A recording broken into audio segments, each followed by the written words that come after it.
Hello रिंचा, आपके पास 5 minute था बेटा, इसको जल्दी से वाइंड अप करो।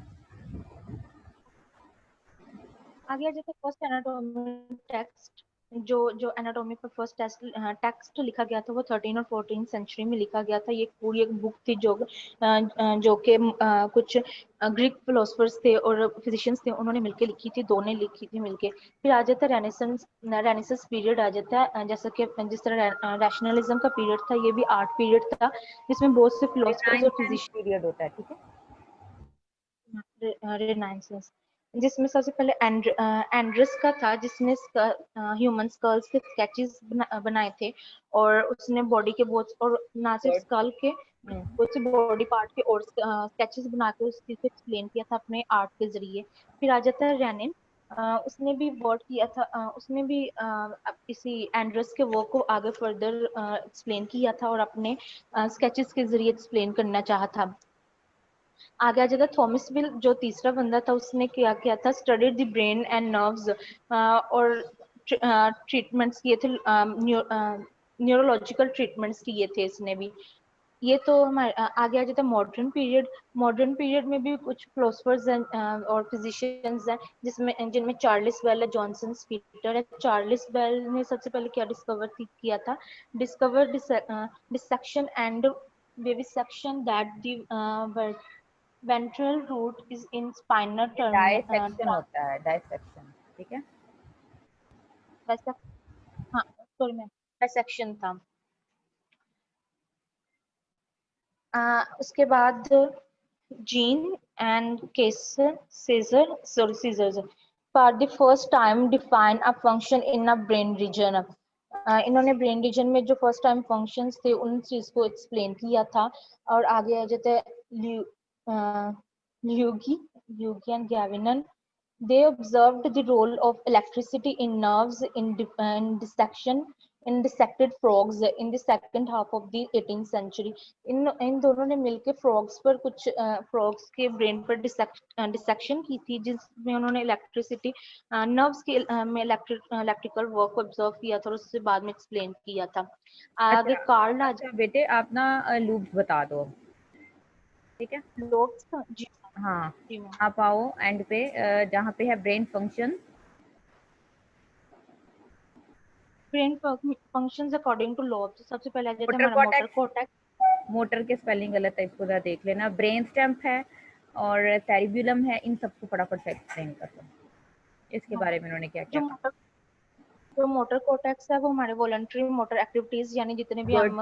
हम फिजिकल करते हैं उसे एक्सप्लेन करता है। ब्रेन स्टेम हमारी breathing, digestion, heart control, heart beats control, alertness और ब्लड वेसल्स को कंट्रोल करता है। सेरिब्लम है, सेरिब्लम हमारे coordination, control of voluntary movement हमारी करता है, मूवमेंट्स जो भी वगैरह। हमारी फिजिकल। जी। ऑप्टिकल लोब आ जाता है, हमारे जितना भी विजुअल वर्क होता है विजन का, वो ऑक्सीपिटल लोब का वर्क होता है। पेरिटल लोब में प्राइटल लूप। हमारा। जी मैम। Parietal loop.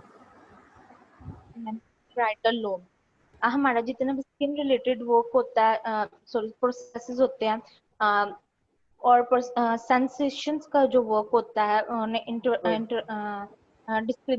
डिस्क्रिप्शन उनकी करना, ये भी हमारा पेरिटल लोब में होता है। डिस्क्रिमिनेशन आगे करना सेंसरी में, प्रोसेसिंग में, आपकी सोमेटिक एरिया, सोमेटिक होता है कि आपकी बायोलॉजिकल जितनी भी सेंसेशंस हैं उन सबको कैरी करना, आपकी टचिंग वगैरह, आपकी जो है वो किसी भी चीज़ का आपको टच होना या आपको किसी चीज़ को टच करना और आपकी इन चीज़ों को फीलिंग को बताना या उसको डिस्क्रिमिनेट करना कि ये टच किसका है, ये टच किसका है, ये सारा हमें प्राइटल लूप के थ्रू पता चलता है। टेम्पोरल लूप बेटा। टेम्पोरल लोब में हमारी मेमोरी, हमारी स्पीच, हमारे एक्सप्रेस्ड बिहेवियर, हमारे सेंस ऑफ हियरिंग और स्मेल का वर्क होता है, गुड। फंक्शंस होते हैं। अब आ जाता है frontal lobe.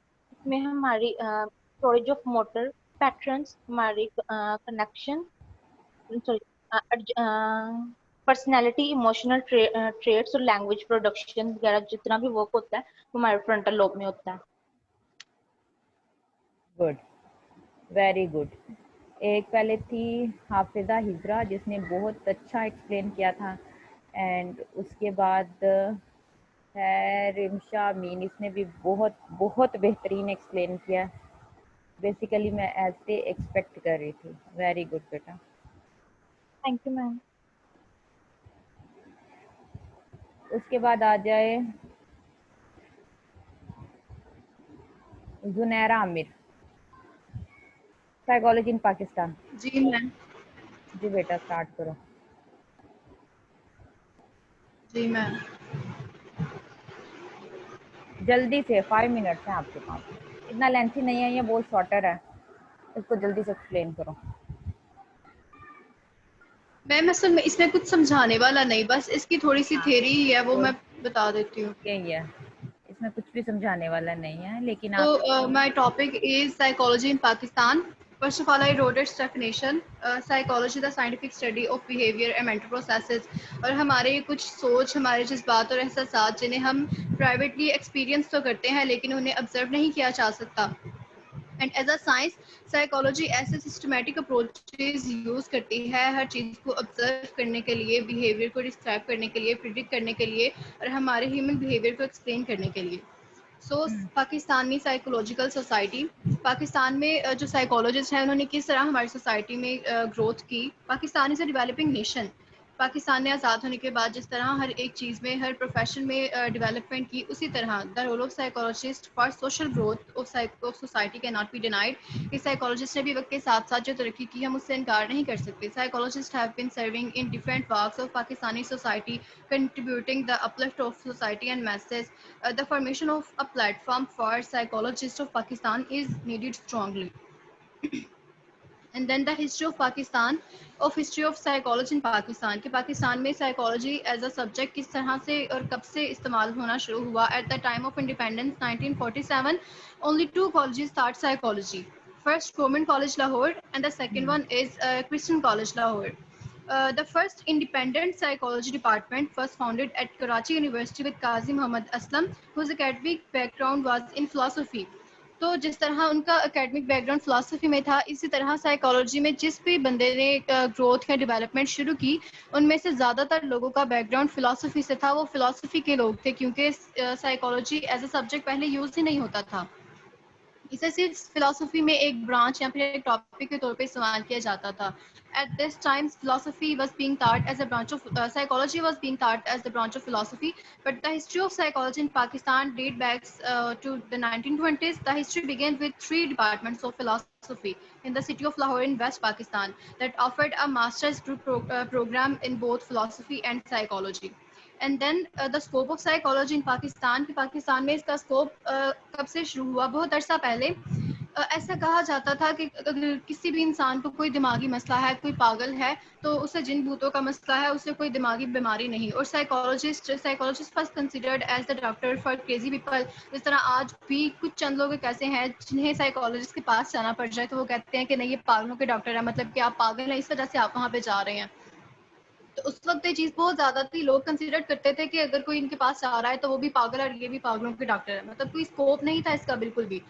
So the scope of psychology is increasing tremendously in Pakistan because there are so many issues and disorders that are cured with the help of psychologists. तो वक्त गुजरने के साथ साथ पहले इतनी दिमागी बीमारियां भी नहीं थी, तो कोई बहुत ही रेयर हो, किसी को मिर्गी पड़ जाए, किसी को दौरे पड़ जाए, लेकिन अब दिमागी मसले बहुत ज़्यादा हो गए हैं, जिस तरह डिप्रेशन, बच्चों में दिमागी मसले बहुत ज़्यादा हो गए हैं. तो बीमारियों के साथ साथ और वक्त के साथ साथ साइकोलॉजी ने भी बहुत तरक्की की. And academics have been developed in order to need to find out why kids have behaved in explicit way. आजकल बच्चों को भी साइकोलॉजी की बहुत ज़रूरत पड़ती है, साइकोलॉजिस्ट की, काउंसलिंग की. And rapist also sent to psychologist by court for the assessment. लेकिन हमारी गवर्नमेंट तो उन्हें पकड़ती भी नहीं. But people with depression are also treated by psychologist. Other than this patients with different kind of phobias also take care of psychologist. मतलब कि हर एक दिमागी मसले के लिए लोग साइकोलॉजिस्ट के पास जाने को प्रेफर करते हैं, बजाय इसके कि वो डॉक्टर के पास ही चले जाएं अपने मसले को लेके, या फिर किसी दाम वाले के पास चले जाएं. मतलब इसका स्कोप पाकिस्तान में बहुत हद तक इंक्रीज हो चुका है पहले की निस्बत. And then the importance of psychology in Pakistan. Pakistan is increasingly becoming more interconnected. This globalization highlights the need for highly trained mental health professionals. जिस तरह की पहले मैंने बताया कि बीमारियां पाकिस्तान में बहुत ज़्यादा, पाकिस्तान में ही नहीं पूरे ग्लोबल लेवल पे बीमारियां दिमागी बहुत ज़्यादा बढ़ चुकी हैं। इसी तरह साइकोलॉजी में भी बहुत ज़्यादा फील्ड्स आ चुकी हैं जिनमें ज़रूरत पड़ती है। ज़ाहिर है जब अहमियत बढ़ेगी तो फिर इसकी डेवलपमेंट भी, इसकी एजुकेशन भी उतनी ही ज़्यादा बढ़ती जाएगी। जिस तरह अब एडिक्शन पीपल को भी, जो ड्रग एडिक्टेड होते हैं, डिप्रेस्ड होते हैं, और एकेडमिक करियर काउंसलिंग्स भी, क्लिनिकल काउंसलिंग भी, हॉस्पिटल स्टाफ की काउंसलिंग के लिए भी, और इवन स्कूल में स्टूडेंट्स की, स्टाफ की, टीचर की, हर बंदे की काउंसलिंग के लिए भी एक काउंसलर की ज़रूरत पड़ती है। तो साइकोलॉजी ने वक्त के साथ साथ पाकिस्तान में भी बहुत ज़्यादा ग्रोथ की, और इस तरह अब इसकी फील्ड में भी उसी तरह बस इजाफा बस होता जा बेटा रहा बस, जुनैरा तुम्हें तो स्पीच वर्कर होना चाहिए। है। मैं हूँ। वल्लाह ऐसे भी रहा है। चलें ठीक है, इसके अलावा अगर किसी को कुछ पूछना हुआ तो बता दे, क्योंकि इसमें इससे ज़्यादा कुछ नहीं है। पाकिस्तान ट्रेंड्स हैं बस। जी मैं बस इसमें इतना ही है कि इसका स्कोप और इसकी इम्पोर्टेंस। ठीक है, वजीहा है आज?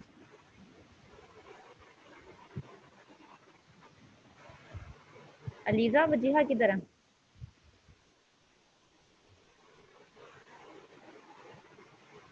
मैम वो तो नहीं है, आप सद्दफ की असाइनमेंट शुरू कर लें। सद्दफ किधर है?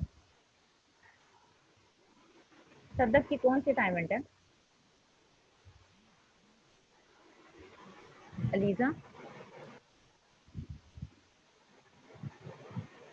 अलीजा, जी मैम। सद्दफ की कौन सी असाइनमेंट है? मैम मैं बता रही, एक मिनट।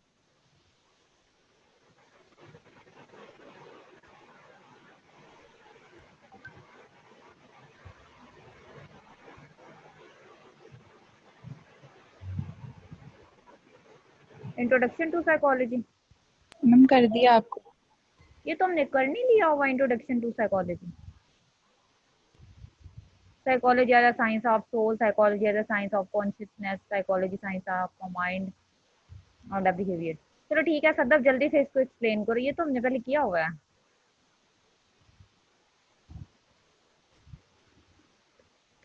सदफ इसको जल्दी से एक्सप्लेन करो, 5 मिनट है तुम्हारे पास।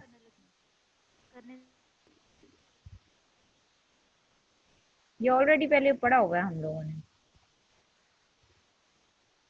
हेलो,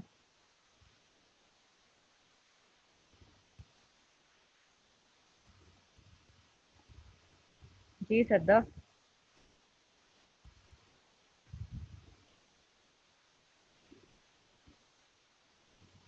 उतनी देर अलीजा वजीहा को ग्रुप में आए। अच्छा अलीजा, मुझे एक और बात मैम एक बताओ। मिनट कहते हैं। 2 मिनट अलीजा, ये मेरी बात सुनो। ये जो जी खदीजा मैम। है, खदीजा वाला टॉपिक तो कर लिया होगा हमने, जिसमें खदीजा वाला टॉपिक तो हो चुका हुआ है। फ्रेडरिक हीगल, ये तो मैंने खुद पढ़ाया था तुम लोगों को। सबसे पहले साइकोलॉजी। सदफ 2 मिनट सब्र कर सकती हो? जी मैम, आवाज नहीं आ रही आपकी। अच्छा है लीजा, नहीं मैम, ये हमने नहीं किया हुआ। ये मैंने खुद बेटा पढ़ाया आपको। बाकी सब लोग किधर हैं जरा? मैम इसकी मैंने रिकॉर्डिंग वजीहा को मैसेज, तो वो आती तो मैं उनको नहीं, बता। ये जो खदीजा वाला टॉपिक है ना, ये मेरे पास इसकी रिकॉर्डिंग भी पड़ी हुई है। किसी को याद है कि हमने फ्रेडरिक को पढ़ा था? 2 दिन पहले की बात आई थिंक।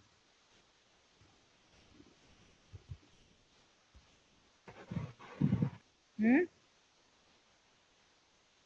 याद है किसी को? नहीं मैम, आप रिकॉर्डिंग दे दें फिर।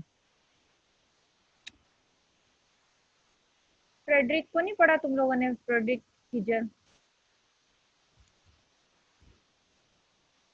चलो ठीक है, खदीजा को भी बुलाओ। खदीजा को और वजिया को मैसेज करो, ग्रुप में आए। आप बेटा शुरू करो, सदफ स्टार्ट करो।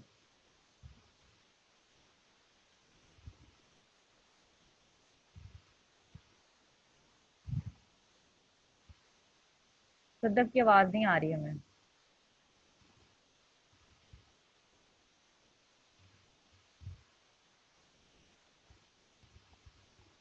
जी मैम, करने लगी।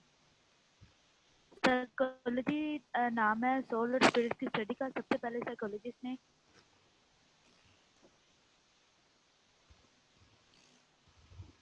अब आवाज आई है मैम? बोलो। स्टार्ट करूं? हम्म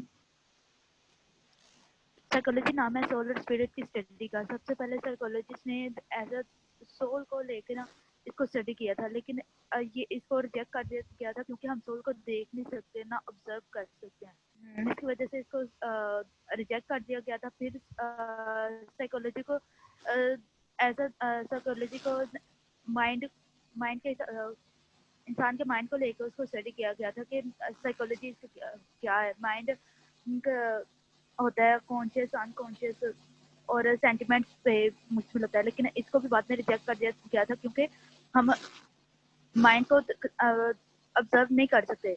ये इंसान के अंदर क्या चल रहा है हम नहीं देख सकते। इसके अलावा कॉन्शियसनेस पे इन्होंने स्टडी की थी जो प्योर साइकोलॉजी में, उसको भी बाद में रिजेक्ट कर दिया गया था। और उसके बाद बिहेवियर को लेके इन्होंने स्टडी किया था और बिहेवियर को भी रिजेक्ट कर दिया गया था क्योंकि बिहेवियर जो है इंसान जो चाहता है वही सबके सामने जाहिर करता है, लेकिन जो इंसान के अंदर होता है अगर वो चाहे तो वो उसको नहीं जाहिर करता।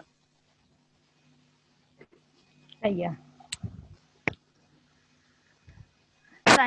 फिर साइंटिफिक मेथड के को लेके तो साइकोलॉजी में स्टडी किया था गया था। इसमें ये था कि सबसे पहले डिस्क्राइब करते हैं, फिर एक्सप्लेन, प्रिडिक्ट और कंट्रोल।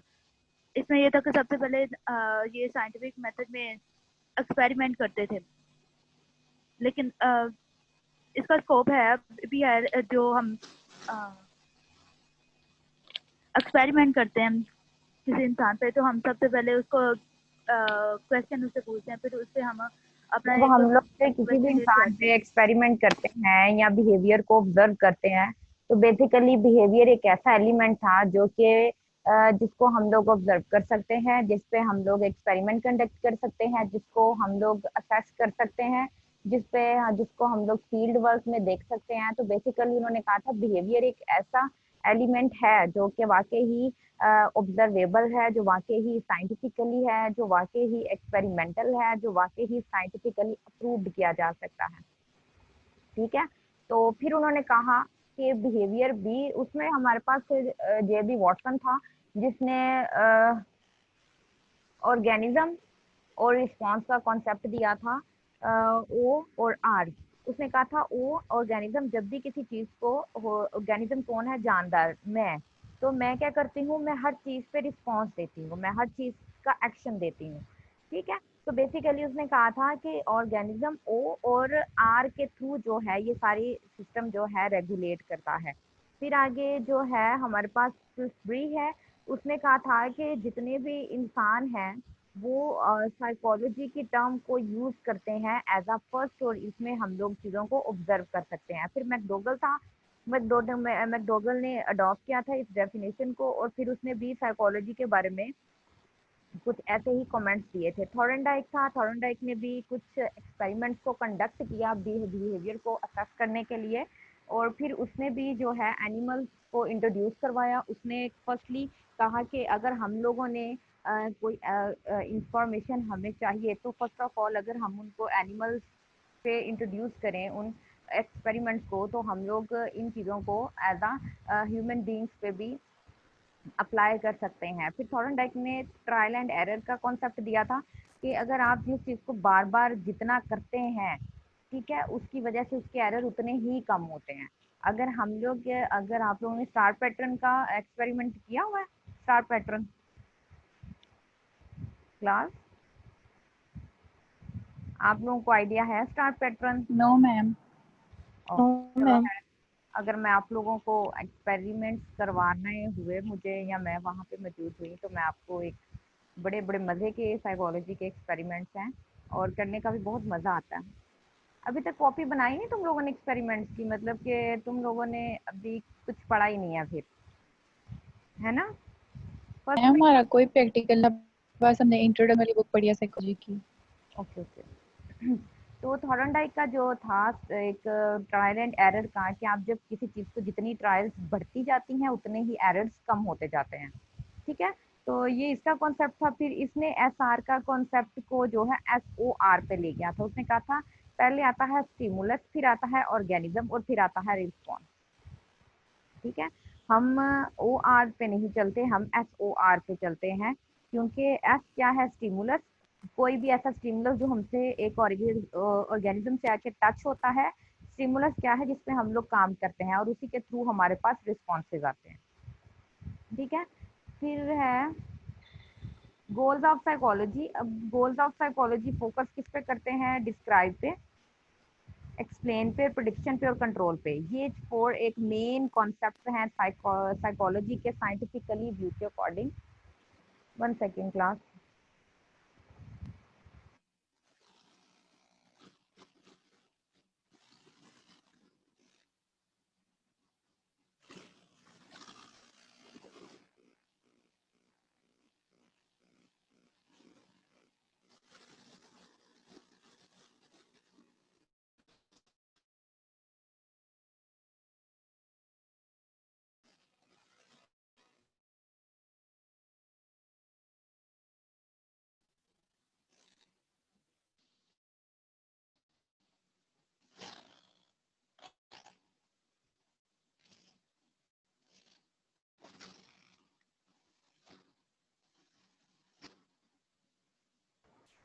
तो वो 4 गोल्स पे जो है साइकोलॉजी को हम लोग साइंटिफिकली व्यू के अकॉर्डिंग देखते हैं। डिस्क्राइब में अगर हम लोग देखें तो हमारे पास जो भी टास्क दिया जाता है, जो भी रेलिवेंट डाटा होता है, जो भी रेलिवेंट ऑब्जर्वेशंस होती हैं, रिपोर्ट्स होती हैं, सबसे पहले हम उसको डिस्क्राइब करते हैं कि ये डाटा है किस तरह का। फिर उसी एक्सप्लेन किया जाता है, उसी इंफॉर्मेशन को परसीव किया जाता है, उसी इंफॉर्मेशन को की एक्सप्लेनेशन को देखा जाता है, उसके प्रोसेस को, उसके रिलेशनशिप्स को, उनके प्रिंसिपल्स को प्रॉपर वे में एक्सप्लेन करना।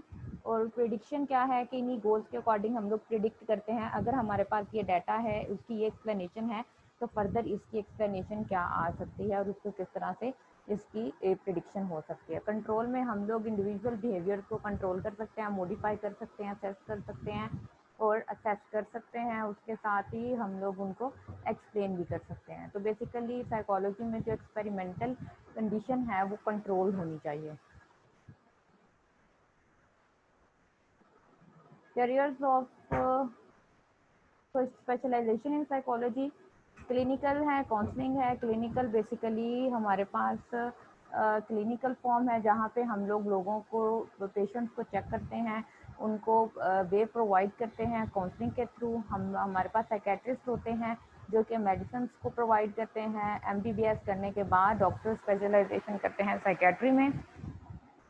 ठीक है, उसके बाद हमारे पास है काउंसलिंग। काउंसलिंग में हम लोग सिर्फ और सिर्फ लोगों की को हेल्प आउट करते हैं कि वो अपने लिए कौन सी डायरेक्शन को चूज़ करें। एक्सपेरिमेंटल साइकोलॉजी में हम लोग जो है वो एक्सपेरिमेंट्स को कंडक्ट करते हैं, हम लोग रिसर्च करते हैं, हम लोग सेंसेशन, परसेप्शन, कॉग्निशन, लर्निंग और मोटिवेशन के साथ लोगों के बिहेवियर को, लोगों के एस्पेक्ट्स को ऑब्जर्व करते हैं। Developmental psychology basically child psychology है। जैसे जैसे इंसान की डेवलपमेंट प्री नेटल से पोस्ट नेटल की तरफ आती है, तो पोस्ट नेटल के बाद बच्चे की जितनी भी माइलस्टोन्स है, माइलस्टोन बच्चे की नेक होल्डिंग, बच्चे की जो है वो बैठना, बच्चे की क्रॉलिंग करना, बच्चे का बैबलिंग करना, बच्चे का बोलना चलना, सब कुछ डेवलपमेंटल साइकोलॉजी में आता है। सोशल साइकोलॉजी हमारे पास एक इन्वायरमेंटल टर्म है। हमारी सोसाइटी में रहने के एथिक्स हैं, हमारे रूल्स एंड रेगुलेशंस हैं। अल्पोर्ट कहता है कि हर इंसान सोशल एनिमल है, वो सोसाइटी बगैर जिंदा नहीं रह सकता। उसको सोसाइटी में रहने के लिए सोशल बेस को देखना पड़ता है। ठीक है, उसके बाद है community psychology. Community psychology basically हम लोग जिस कम्युनिटी में रहते हैं, हम उसकी स्पोर्ट के अकॉर्डिंग हम लोग बहुत सी अपनी चीज़ों को चेंज कर सकते हैं। जब एक इंसान बीमार है तो वो अपनी कम्युनिटी की वजह से इतना डिसअपॉइंट हो चुका है, तो हम लोग क्या करेंगे, हम लोग उसकी कम्युनिटी को चेंज नहीं करेंगे, ना ही हम उसकी कम्युनिटी चेंज कर सकते हैं, क्योंकि हालात हमेशा ही ऐसे रहने हैं। हमने अपनी सोचों पे काम करना है, हमने अपनी सोचों को चेंज करना है।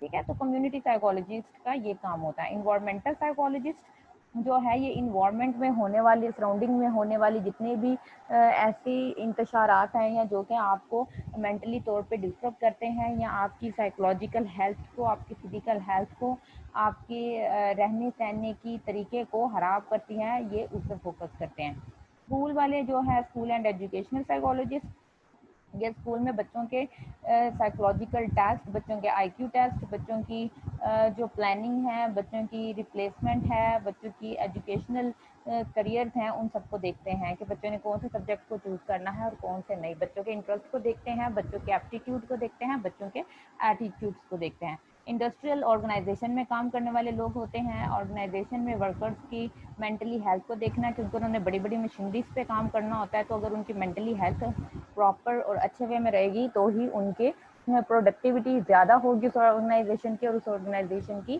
चीज़ें भी जल्दी बनेंगी। फोरेंसिक साइकोलॉजी, ये लीगल वेज होते हैं, जैसे कि अगर हमारे पास कुछ ऐसे क्लाइंट आते हैं जो कि मतलब के लॉ के नोटिस पे आते हैं, हमने उनको ऑब्जर्व करना होता है, उनके असेसमेंट करके तो लॉ के डॉक्यूमेंट्स के साथ उनको भेजना होता है। बेसिकली वो फोरेंसिक साइकोलॉजिस्ट होते हैं जो कि कोर्ट्स वगैरह में काम करते हैं। ठीक है, किसी भी प्रिजनर की इमोशंस, फीलिंग्स, उसका आईक्यू, उसका मेंटल लेवल चेक करने के लिए इनको यूज़ किया जाता है। स्पोर्ट्स साइकोलॉजी जो है, हमारे पास स्पोर्ट्स में रहने वाले लोग जितने भी हैं, वो जब किसी भी चीज़ के बारे में उनको बूस्ट करना होता है, उनको मोटिवेट करना होता है, उनकी कोचिंग को बेहतरीन करना होता है, एथलीट्स की मेंटली फिजिकली कंडीशंस को देखना होता है, उनके लिए रिलैक्सेशन थेरेपीज वगैरह अप्लाई करनी होती है, तो वो बेसिकली स्पोर्ट्स साइकोलॉजिस्ट करते हैं। पर्सनालिटी साइकोलॉजी जो है वो पर्सनालिटी के बारे में लोगों की पर्सनालिटीज़ को बताती है कि उनकी करेक्टरिस्टिक्स क्या है पर्सनालिटी की, उनकी ट्रेड्स क्या हैं, वो इंट्रोवर्ट हैं, वो एक्सट्रोवर्ट हैं, वो अग्रेसिव हैं। ठीक है, हेल्थ साइकोलॉजिस्ट जो है ये मल्टी डायमेंशनल अप्रोच में काम करते हैं, जिसमें उनकी हेल्थ, स्ट्रेस, कोपिंग स्ट्रेटजीज इस चीज़ के बारे में वो गाइड करते हैं। उसके बाद एप्लीकेशन वही है, एजुकेशन ऑफ साइकोलॉजी एक एप्लीकेशनल सब्जेक्ट है, जिनको हम डिफरेंट एप्लीकेशन में अप्लाई कर सकते हैं। एजुकेशन में कर सकते हैं, सिविल साइंसेज सर्विसेज में कर सकते हैं, आर्मी सिलेक्शन में हम लोग जा सकते हैं, हम लोग हॉस्पिटल सेटिंग में, क्लिनिक्स में काम कर सकते हैं। उसके अलावा हम लोग रिहैबिलिटेशन सेंटर्स में काम कर सकते हैं, नॉन गवर्नमेंटल ऑर्गेनाइजेशंस में, NGOs में काम कर सकते हैं और रिसर्च वर्कर्स बन सकते हैं। ठीक है, किधर है ये लड़की वजीहा और खदीजा? मैम ये दोनों ही नहीं है, इनको कॉल भी किया, कॉल भी नहीं रिसीव कर रही।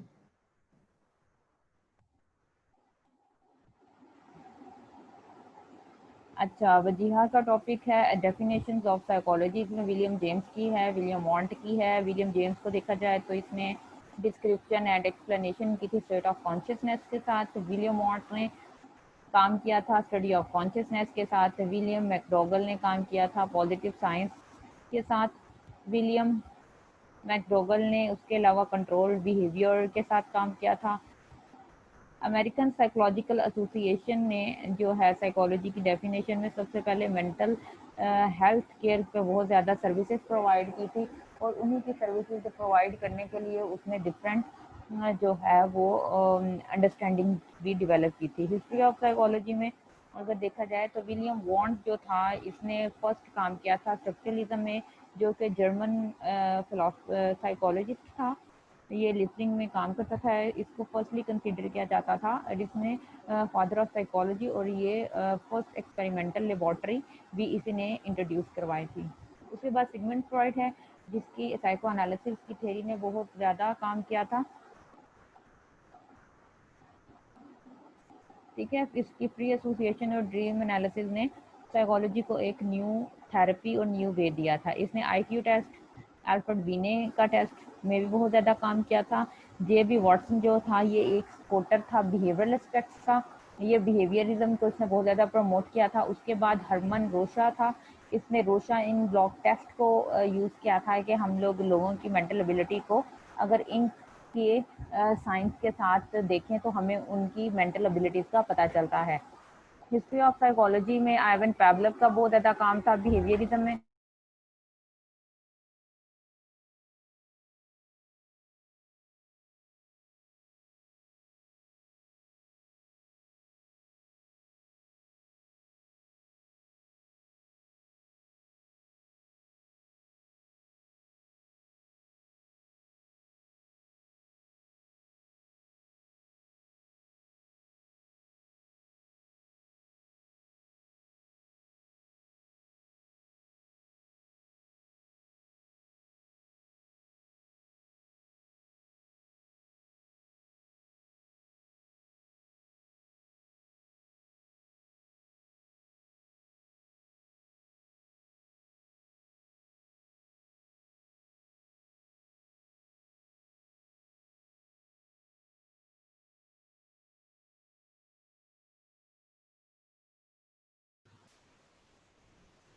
उसके अलावा आइवन पैवलव है जिसने क्लासिकल कंडीशनिंग और बी.एफ. स्किनर है ऑपरेंट कंडीशनिंग में बहुत ज़्यादा काम किया था और इसने भी एक एक्सपेरिमेंटल अप्रोच को बहुत ज़्यादा जो है वो इंट्रोड्यूस करवाया था।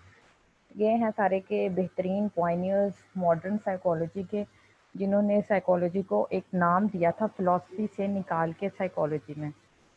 ठीक है, B F. Skinner, Sigmund Freud, Ivan Pavlov, William Wundt. Society perspective के अकॉर्डिंग जो नॉलेज डेवलपमेंट है वो भी हमें साइकोलॉजी में बहुत ज़्यादा मिलती है। साइकोलॉजी ने दिन ब दिन बहुत ही जल्दी इस सब्जेक्ट ने इंट्रोड्यूस करवाया अपने आप को, और बहुत से ऐसे कॉन्सेप्ट थे जो कि सिगमंड फ्रॉइड के होने की वजह से, और बहुत सी ऐसी चीज़ें हैं जो उन लोगों ने इस चीज़ों को फोकस किया और इसको एक अलग से सब्जेक्ट बनाया। ठीक है, यूरोप में जो है साइकोलॉजी को बहुत ज़्यादा फ़रोग मिली। यूएसए में,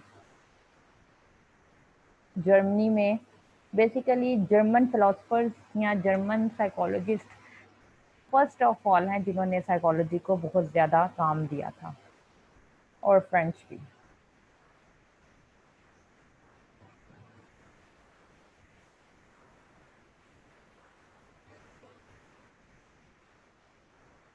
उसके बाद है खदीजा। खदीजा भी नहीं है।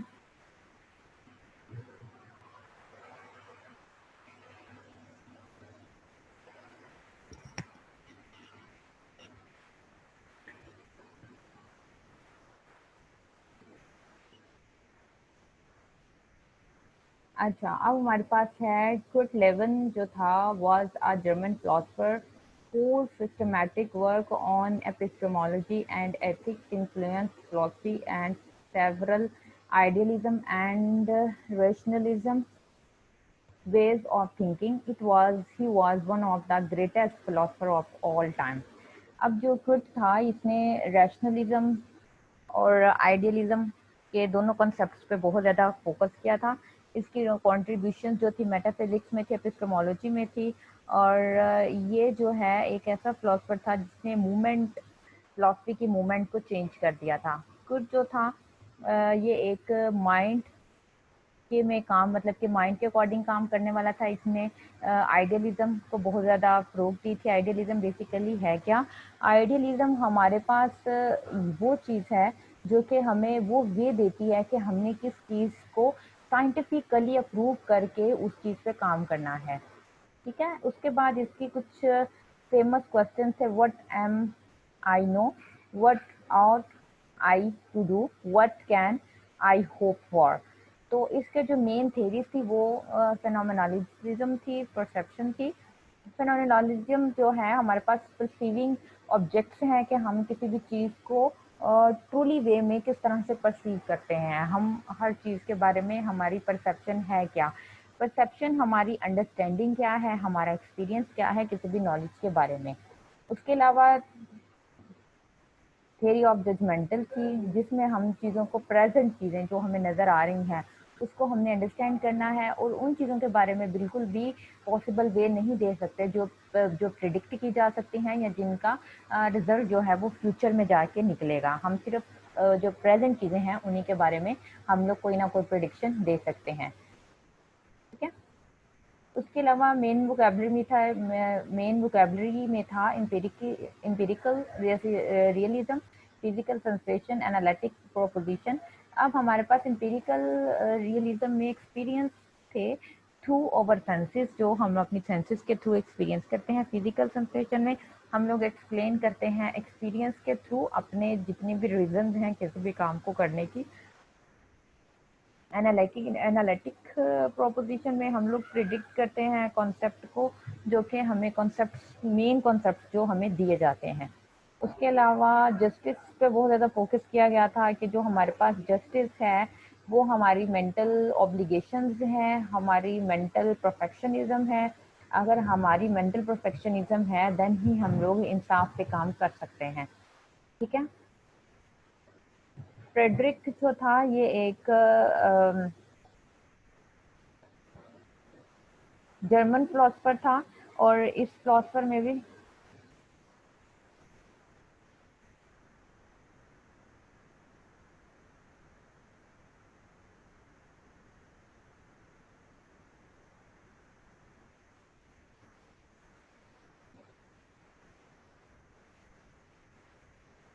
ये भी एक जर्मन फिलोसफर था। इसने अरिस्टोटल के काम पे बहुत ज़्यादा फोकस किया था। इसने अरिस्टोटल के काम को ही आगे बढ़ाया था। ये हेजल जो था ये कंसीडर करता था कि 19th सेंचुरी में जो सबसे ज़्यादा फिलोसफिकल स्कूल ऑफ थॉट्स हैं उनको हम लोग अगर फ्यूचर में प्रेडिक्ट करते हैं तो हमारे लिए इनको फ्यूचर की प्रेडिक्शन के लिए यूज़ करना बहुत ज़्यादा रिस्की होगा। ठीक है। इसके अलावा इसका जो वर्ड था वो फेनोमेनोलॉजिकल माइंड पे था। ये साइंस ऑफ लॉजिकल पे फोकस करता था कि साइंस एक लॉजिकल टर्म है और वो लॉजिक्स को मानती है। उसके अलावा इसने जो है एलिमेंट्स ऑफ फिलोसफिकल को जो है वो बहुत ज़्यादा एथिक्स दिए थे, मतलब कि राइट्स दिए थे कि फिलोसफी एक वाकई ही एथिकल कॉन्स्टिट्यूशन को फॉलो करता है। मेजर एस्पेक्ट्स ऑफ हिजल सिस्टम, उसके जो है हिजल बिलीव करता था कि रैशनल चीज़ें जो है वो आपको एक स्ट्रक्चर प्रोवाइड करती हैं, आपको एक एब्सोल्यूट थिंकिंग प्रोवाइड करती हैं, आपको ऐसा कॉग्निशन देती हैं जिसके थ्रू आप लोग pure absolute spirit full thoughts को लेके आ सकते हैं और उसको डेवलप कर सकते हैं।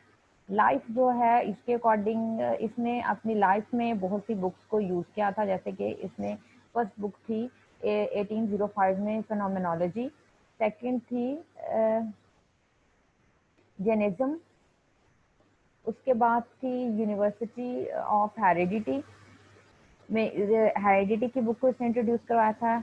उसके बाद इसने जो है ओवरव्यू दिया था फिलॉसफी के बारे में।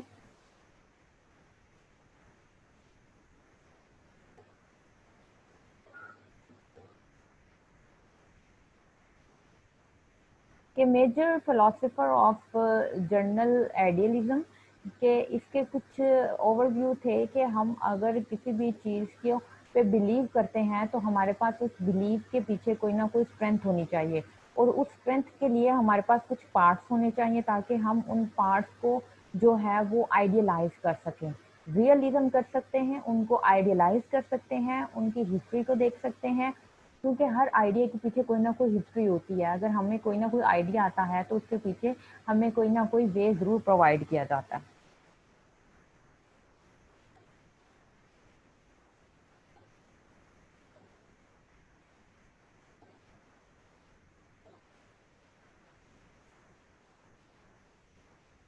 द डायलैक्टिक, इसके पास एक था डायलैक्टिक।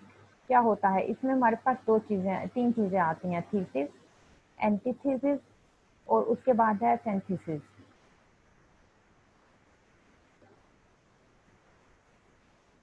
5 स्टेप टीचिंग मेथड के इसने इंट्रोड्यूस करवाए थे कि हम लोग